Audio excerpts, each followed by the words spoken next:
ও মালিক আমাকে জান্নাত দাও, আমার বড় জান্নাতের লোভ, আমাকে জান্নাত দাও। নবী বলেন জান্নাতের মুখটাকে আল্লাহ খুলে দেন।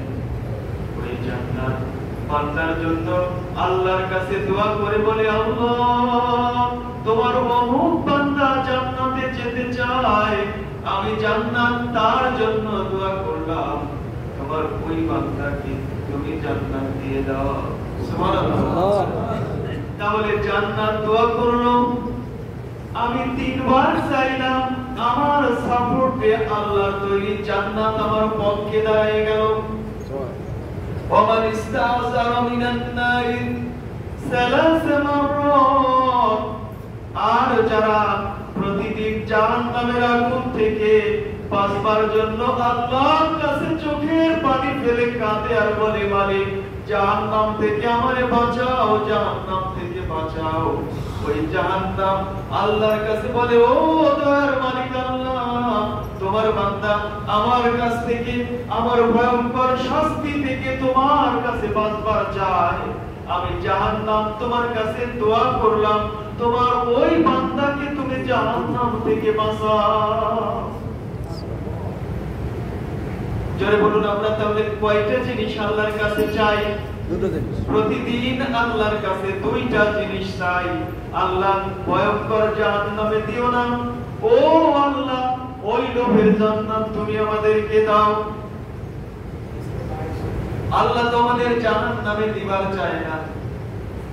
আল্লাহ এত দয়া করে, এত মহব্বত করে, লক্ষ কোটি ফেরেশতার বিরোধিতাকে উপেক্ষা করে আল্লাহ তাআলা আমাকে আপনাকে নিজের অটল সিদ্ধান্তে বানালেন, ওই বান্দা জাহান্নামে যাক।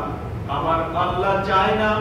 এজন্য বারবার একটি কথা কোরআন কারীমের মধ্যে বলেছেন, ফাত্তাকুন্নাল্লাতী ওয়াকুদুহান নাস ওয়াল হিজারা, ও মানুষ জাহান্নাম থেকে বাঁচো, ও মানুষ জাহান্নাম থেকে বাঁচো। কেমন জাহান্নাম? যেই জাহান্নামের জ্বালানি হবে মানুষ আর পাথর। জাহান্নামের জ্বালানি কি হবে? মানুষ আর পাথর। মানুষ আর পাথর হবে জাহান্নামের খড়ি। ওই পাথর বুঝলো, পাথর আল্লাহর ভয়ে কাঁদলো। আল্লাহ বলেন এমনও পাথর আছে, ওই পাথরগুলো আল্লাহর ভয়ে হৃদয়ের পানিগুলো পাথরের বুক থেকে ছেড়ে দেয়।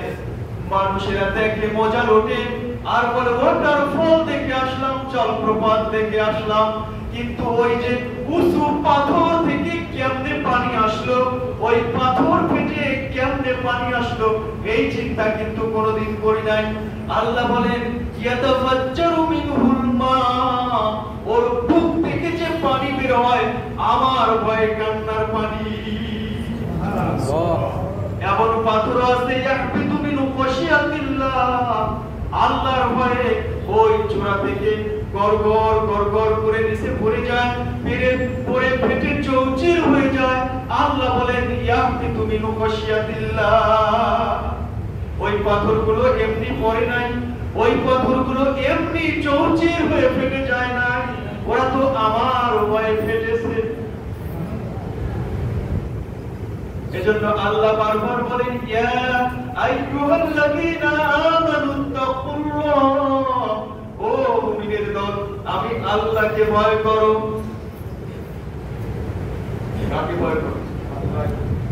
আল্লাহকে ভয় করব। মুমিন আল্লাহকে ছাড়া পৃথিবীতে আর কাউকে ভয় করে না। মুমিন কোনো মানুষকে ভয় করে না, কোনো নেতাকে ভয় করে না, কোন পাওয়ারফুলকে ভয় করে না। এজন্য তীর তলোয়ার বর্ষার সম্মুখে গিয়ে বুকটা পেতে দেয় শুধু আল্লাহর ভয়ে, আল্লাহকে সন্তুষ্ট করার জন্য। জোরে বলুন ঠিক কিনা? আল্লাহকে ভয় করার এই মাস, এই ভয়টা কেমনে জানবে? আল্লাহ বলেন ভয়টা কেমনে জানবে? ওইটা তো আমি জানি। তোমাকে তৈরি করেছি তোমার কলিজার মধ্যে ভয়টা কেমনে জাগবে ওইটা আমি জানি।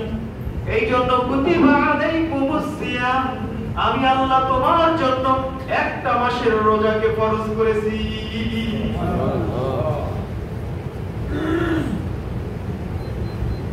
সে রোজাও তো চলে গেল। আবার একটি বছর যদি বেঁচে থাকি, আবার এই রমজানের সাথে দেখা হবে, আবার রমজানের এই জমার সাথে দেখা হবে, আর কিন্তু সুযোগ হবে। মুমিনের কিছু চাওয়ার বিষয় আছে, মুমিনের কিছু লোভের বিষয় আছে। মুমিন লোভ করে, মুমিন হর হামেশা সেটা চায়। কি চায় বলেন? কিয়ামতের ময়দানে কি চায়? বিপদে পড়লে আমার সাপোর্টে কেউ দাঁড়াক, এটা চাই না আমরা? আমি বিপদগ্রস্ত হয়েছি, আমি অন্তর থেকে চাই আমার কোনো ভাই আমার পাশে এসে দাঁড়াক, আমার জন্য সুপারিশ করুন। এই যে সুপারিশকারী মুমিন, এটাও কিয়ামতের ময়দানে চায়। قال رسول الله صلى الله عليه وسلم القرآن والصيام يشفعان। নবী বলে, আমার উম্মতেরা শোনো, কিয়ামতের এত কঠিন ময়দান হবে, ওই কঠিন ময়দানে পিতা পুত্রের কাছ থেকে পালাবে। মায়ের চাইতে দরদি কেউ নাই।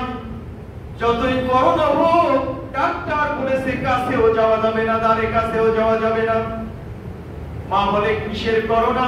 আমার কলিজার টুকরো সন্তানই যদি দুনিয়া ছেড়ে চলে যায়, আমার বেঁচে থাকার কোনো সার্থকতা নাই। সব বাধা উপেক্ষা করে মা গিয়ে কলিজার টুকরো সন্তানের শিয়রে দাঁড়ায়।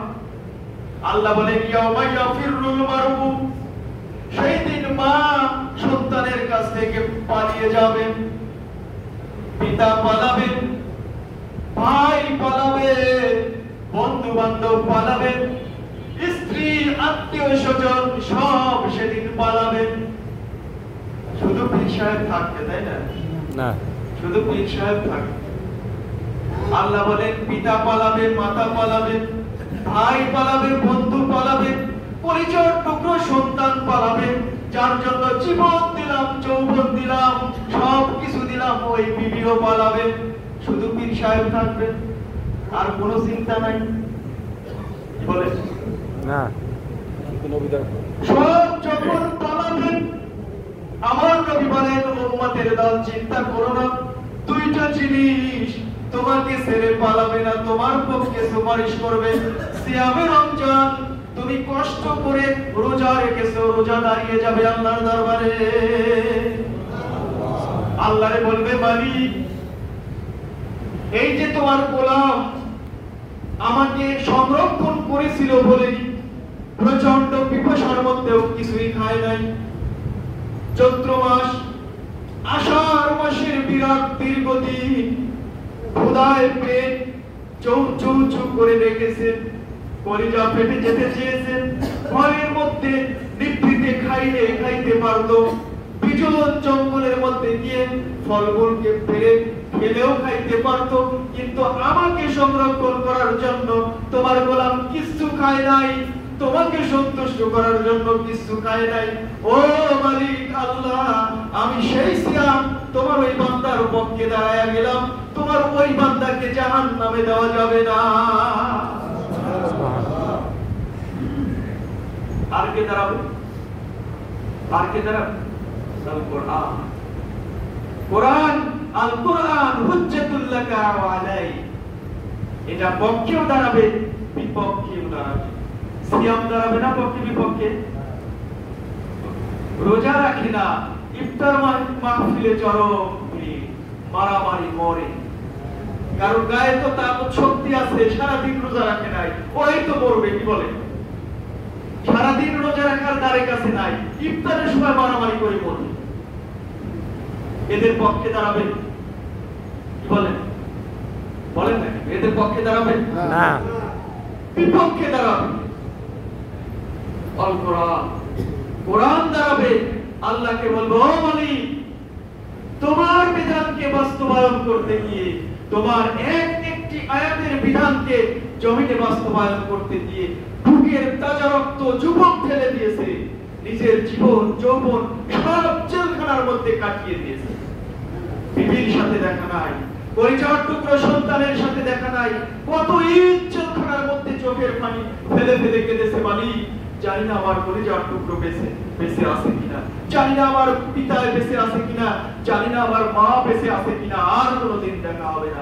গোটা পৃথিবীর জেলখানাগুলোতে, জালেমের জেলখানাগুলোতে হাজার হাজার মুমিন, হাজার হাজার মুমিন কোরআনের দায়ে বদ্ধ জীবন যাপন করেছে, করতেছে, করবে কিয়ামত পর্যন্ত।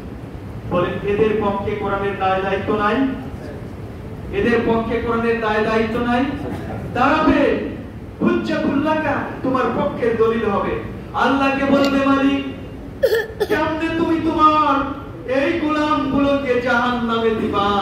নিজের জীবন যৌবন সব কিছু তোমার কোরআনের জন্য ওয়াকফ করেছি, তোমার কোরআনের জন্য জীবন যৌবন অর্থ করি সব ওয়াকফ করেছে। পৃথিবীর জীবনটা তোমার নবী বলেছেন, যারা কোরআনের পথের পথিক হবে ওদের দুনিয়া সুখের জায়গা না, ওদের জন্য দুনিয়াটা জেলখানা। এই মানুষগুলো কোরআনের কারণে দুনিয়ার জেলখানায় জীবন যাপন করেছে। আল্লাহ তাআলা, আজকে আমি তাদের পক্ষে দাঁড়ালাম, আমি জাহান্নামে দিতে দেব না, এই মানুষগুলোকে তোমাকে জান্নাতে দিতে হবে। আল্লাহর নবী বলেন, ইয়াশফাআন, ওই দুইটা বিষয়ে রমজান এবং কোরআন দুইজনের সুপারিশ আল্লাহর দরবারে কবুল করা হবে। সবার জন্য কি সুপারিশ করবে কোরআন? কি বলেন, সবার জন্য? বিরোধিতা করে নাই কোরআনে? কোরআনের বিধান, কোরআনের রাজ কায়েম হোক, জান দিয়ে, প্রাণ দিয়ে, অর্থ দিয়ে, বুদ্ধি দিয়ে এই পৃথিবীতে যারা সহায়তা করেছে তাদেরও পক্ষে কোরআন দাঁড়াবে। কোরআনের কি স্ক্রু ঢিলা হয়েছে? আপনারা কি বলেন? এই দুইটা বস্তুর সুপারিশ আমরা চাই, এই দুইটা বস্তুর সুপারিশ আমরা আল্লাহর কাছে চাই। আমার সোনার ভাইরা, বিরোধিতা করে সিয়াম রেখে কোনো লাভ হবে না। রাসূলুল্লাহ সাল্লাল্লাহু আলাইহি ওয়াসাল্লাম সাইদা নবী সাল্লাল্লাহু আলাইহি ওয়াসাল্লাম যাতা ইয়াউমিন আলাল মিম্বার, আমার নবী একদিন মিম্বারের উপরে পা দিলেন। ফালাম্মা ওয়াদাআ রিজলাহু আলা দারাজাতিল উলা ক্বালা আমিন, নবীজি প্রথম পাটা প্রথম সিঁড়ির উপরে রাখলেন, রাখার সময় নবীজি বললেন আমিন। ফাওয়াদাআ রিজলাহু সানি ফাওয়াদাআ রিজলাহু আলা দারাজাতিস সানিয়া ফাক্বালা আমিন, নবীজি দ্বিতীয় পাটা রাখলেন দ্বিতীয় সিঁড়ির উপরে, বললেন আমিন। ফাওয়াদাআ রিজলাহু সাল্লাল্লাহু আলাইহি ওয়াসাল্লাম আলা দারাজাতিস সালিসা, নবীজি তৃতীয় সিঁড়ির উপরে পা রাখলেন, এবারও বললেন আমিন। ফালাম্মা ফারাগা মিন খুতবাতিহি ওয়া নাজালা আনিল মিম্বার, নবীজি খুতবা শেষ করলেন, বক্তব্যটা শেষ করে মিম্বারের উপর থেকে নামলেন। ক্বালু ইয়া রাসূলুল্লাহ সানাতা লিমা ফাআলতা হাযা ফাআলতা কাযা ওয়া কাযা, ইয়া রাসূলুল্লাহ, আপনি প্রথম সিঁড়ির উপরে পা রাখলেন, বললেন আমিন, দ্বিতীয় সিঁড়িতে পা রাখলেন, বললেন আমিন, তৃতীয় সিঁড়ির উপরে পা রাখলেন, আমিন। কেন বললেন? আমাদের জানবার বড় স্বাদ জাগে, বড় ইচ্ছে হয়। নবীজি বললেন, আমার সাহাবীরা শোনো, আমি যখন প্রথম সিঁড়ির উপরে পা রাখতেছিলাম, জিবরাইল আমিন একটি দোয়া করতেছিল, যারা মান ওয়াজাদা ওয়ালিদাইহি আও আহাদিন মিনহুমা, ওই মানুষগুলো যারা পিতা মাতাকে উভয়কেই পেয়েছে, অথবা পিতাকে পেয়েছে অথবা মাতাকে পেয়েছে, অথচ তাদের খেদমত করে জান্নাত কিনে নিতে পারে নাই, জান্নাতের মুস্তাহিক হতে পারে নাই, ওই মানুষগুলো ধ্বংস হয়ে যায়। কে বলতেছে? দোয়া করতেছেন কি? জিবরাইল। দোয়া করলেন জিবরাইল, আমিন বললেন বিশ্ব নবী সাল্লাল্লাহু আলাইহি ওয়াসাল্লাম। বলুন তো, এই দোয়া কবুল হওয়ার সম্ভাবনা কতটুকু থাকতে পারে? 100%। কতটুকু? 100%। সন্দেহ আছে? নাই। এই তো আছে কবুল হবে, এর মধ্যে কোনো সন্দেহ নাই। আমার সমাজে হাজার যুবক, হাজার মানুষ যাদের পিতা আছে, মাতা আছে, কিন্তু তাদের কোনো খোঁজ খবর করে না। ঠিক কিনা বলে? জি জি ঠিক। তাদের কোনো খোঁজ খবর করে না। গত ঈদের মধ্যে এক যুবকের সাথে কথা হলো, যুবক বলে কান্নায় ভেঙে পড়ল, হুজুর বাবাই মারা গেছে, বাবা যে এত তাড়াতাড়ি মরে যাবে কল্পনাও করি নাই। আজকে বাজার করতে গেলাম ঈদের আগে, আমার মনে হলো আমি বাবার জন্য পাঞ্জাবি কিনবো, একটা দামি পাঞ্জাবি। বাবা নাই, তারপরেও আমি বাবার জন্য পাঞ্জাবিটা কিনলাম আমার পরিচয়কে বুঝতে পারার জন্য। ও দয়ার মালিক আল্লাহ, এমন যুবক আছে যারা পিতামাতার সঙ্গে খারাপ আচরণ করে, রমজান মাসে তাদেরকে তুমি মাফ করে দাও। সকলে বলি আমিন। আব্বা মারা গেছে, তার জন্য পাঞ্জাবি কিনেছে। এক যুবকের একটি কথা শুনে আমি একদিন কাঁদলাম। বলছে, হুজুর বাবা মারা গেছে, মায়ে মারা গেছে, কতদিন হলো তাদের মুখ যে দেখি না। যখন ঘুমাতে যাই আমি অনেক কল্পনা করি, মানুষের কল্পনাগুলো নাকি স্বপ্নের মধ্যে বাস্তবায়িত হয়। মায়ের কত স্মৃতি আমি মনে করি, বাবার কত স্মৃতি আমি মনে করি, মনে করতে করতে ঘুমাই, কত রাত ঘুমাই, কিন্তু এমন একটা দিনও আমার হয় নাই যেদিন আমার মাকে একবার দেখেছি, আমার বাবাকে দেখেছি। এমন স্বপ্ন তো আমি দেখি না। এই কথা বলে ছেলেটি কেঁদে ফেললো, আমিও কেঁদে ফেললাম। ও যুবক, ও যুবক, তোমরা যারা আছো এখনো বাবার সঙ্গে বেয়াদবি করো, মায়ের সঙ্গে বেয়াদবি করো, হয়তো এমন তো হতে পারে আগামী এবার ঈদ করেছো, বাবা হাতটা ধরে মার্কেটিং নিয়ে পাঞ্জাবি কিনে দিছে, টুপি কিনে দিছে, মা তোমারে হয়তো এবারও কত কিছুর আয়োজন করে তোমার হাতে ধরায় দিছে। আগামী ঈদ আসবে, এমন হবে ওই বাবাকে খুঁজে পাওয়া যাবে না, মাকে খুঁজে পাওয়া যাবে না, কইন মাটিতে মিশে যাবে, আর কান্না করে কোনো লাভ হবে না। পাঞ্জাবি বাবা মারা যাওয়ার পরে কিনে কোনো লাভ হবে না, মা মারা যাওয়ার পরে শাড়ি কিনে আর কোনো লাভ হবে না। এই জন্য আজকে গিয়ে বেয়াদবি করলে ক্ষমা চেয়ে নিতে হবে। সমস্যা আছে? কোনো সমস্যা নাই। ক্ষমা শুধু চাইতে দেরি, ক্ষমা শুধু চাইতে দেরি, মাফ করে দিতে দেরি হবে না।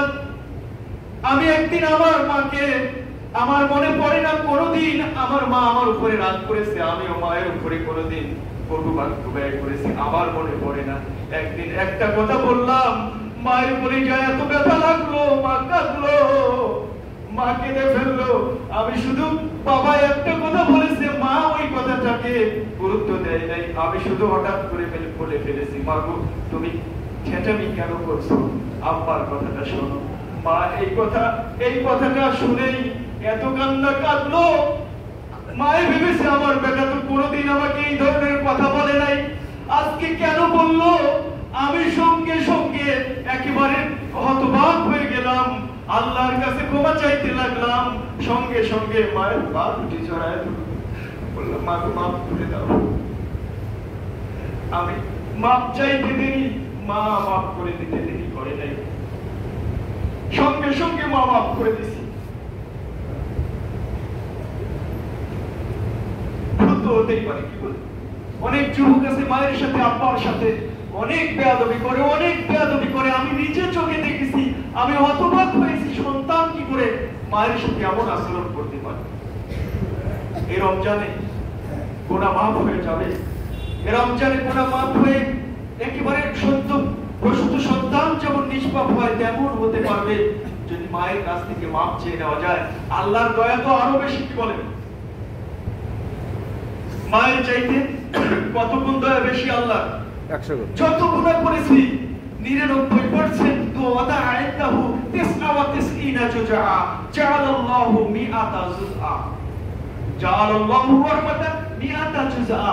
আল্লাহ বলেন 100 ভাগের রহমতকে ভাগ করে আমি 99 ভাগ নিজের কাছে রেখেছি।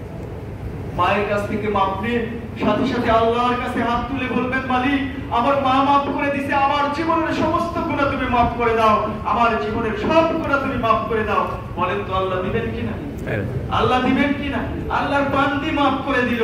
আল্লাহ তো এখন কি মাফ করে দিতে বাধ্য কি? আমার 99% এর 1% যা সে মাফ করে দিল, আর আমি আল্লাহ মাফ করে দিব না?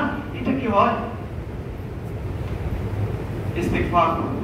আর আল্লাহ কি বলবেন, মালিক তোমার পথের দিশা পেয়েছি রমজানে, এই রমজানের পরে আর তোমার পথ ছেড়ে দিতে রাজি না। ও যুবক, এই রমজানের পরে আরো এক রমজান পর্যন্ত তুমি যে বেঁচে থাকবা, আমি যে বেঁচে থাকবো, এর গ্যারান্টি কি আছে? এর গ্যারান্টি কি আছে? হয়তো এমন হবে তোমাকে তওবা করার পূর্বে প্যাকেট হতে হবে। এজন্যই আল্লাহর কাছে আগে আত্মসমর্পণ করার প্রয়োজন। আল্লাহর কাছে আত্মসমর্পণ করলে আল্লাহ কেমন খুশি হয় আমি আগেও বলেছি। কেমন খুশি হয় আল্লাহ? ওই এত খুশি হয় যে মরুভূমির মধ্যে উট হারানোর পরে ফিরে পেলে যেমন খুশি হয়, তার চেয়ে হাজার গুণ খুশি। ওই ব্যক্তি ধ্বংস হোক যে ব্যক্তি নবীর নাম শোনার পরেও কি করতে পারলো না? দরুদ পড়তে পারলো না, দরুদ পড়লো না, ওই ব্যক্তি ধ্বংস হয়ে যায়। নবীজিকে আল্লাহ বললেন, রাসূল আপনি বলুন না আমিন, আপনি বলুন না আমিন। দেখুন তিনটা মানে এক মান, 3 সত্তার সম্মিলিত দোয়া। আল্লাহ বলেছেন রাসূল তুমি আমিন বলো, জিবরাইল আমিন দোয়া করেছে। ধ্বংস থেকে বাঁচা যাবে না? বলেন ধ্বংস থেকে বাঁচা যাবে? বাঁচার কোনো পথ। ওই ব্যক্তি ধ্বংস হয়ে যায়, ওই ব্যক্তি ধ্বংস হোক যেই ব্যক্তি রমজান মাস পাইল কিন্তু এত বড় নিয়ামত পাওয়ার পরেও নিজের জীবনের গুনাহ মাফ করে নিতে পারে নাই, ওই ব্যক্তি ধ্বংস হয়ে যায়। আল্লাহর নবী বললেন আমি তখন বলেছি আমিন। এখন ইহতিসাব করার সুযোগ এসেছে, একটু নিজেকে যাচাই করে নেওয়ার সুযোগ এসেছে। আরো তো দিন আছে, এই 2 দিনেও যদি আপনি আল্লাহর পথে ফিরে আসতে পারি, এই 2 দিনেও আল্লাহ তাআলা কবুল করে নেওয়ার জন্য, আল্লাহর রহমতের কোলে তুলে নেওয়ার জন্য আল্লাহ শুধু ডাকতেছে যে বান্দারে আয়, আলা মিন মুস্তাগফিরিন ফাগফির লাহু, কে আসো আমার কাছে ক্ষমা চাইবা, জীবনের সব গুনাহ আমি আল্লাহ মাফ করে দেওয়ার জন্য প্রতিদিন প্রতি রাতে আমি তোমাদের ডাকতেছি, শুধু আসো। আলা মিন মুস্তারজিকিন ফাআরজিক লাহু, কে আসো আমার কাছে কষ্টে আসো, রিজিকের বড় সংকট, মাসটা ঠিকমতো চলে না, আমি আল্লাহর কাছে বলো মালিক আমার রিজিকের প্রসারতা এনে দাও, আমার রিজিকের প্রসারতা এনে দাও। মানুষের কাছে বলে কোনো লাভ নাই, নিজের কষ্টের কথা মালিকের কাছে বলেন। আল্লাহ বলেন আমি তোমার রিজিকের সুবন্দোবস্ত করে দেওয়ার জন্য তোমাকে ডাকতেছি, আমি তোমাকে ডাকতেছি। জোরে বলো সুবহানাল্লাহ।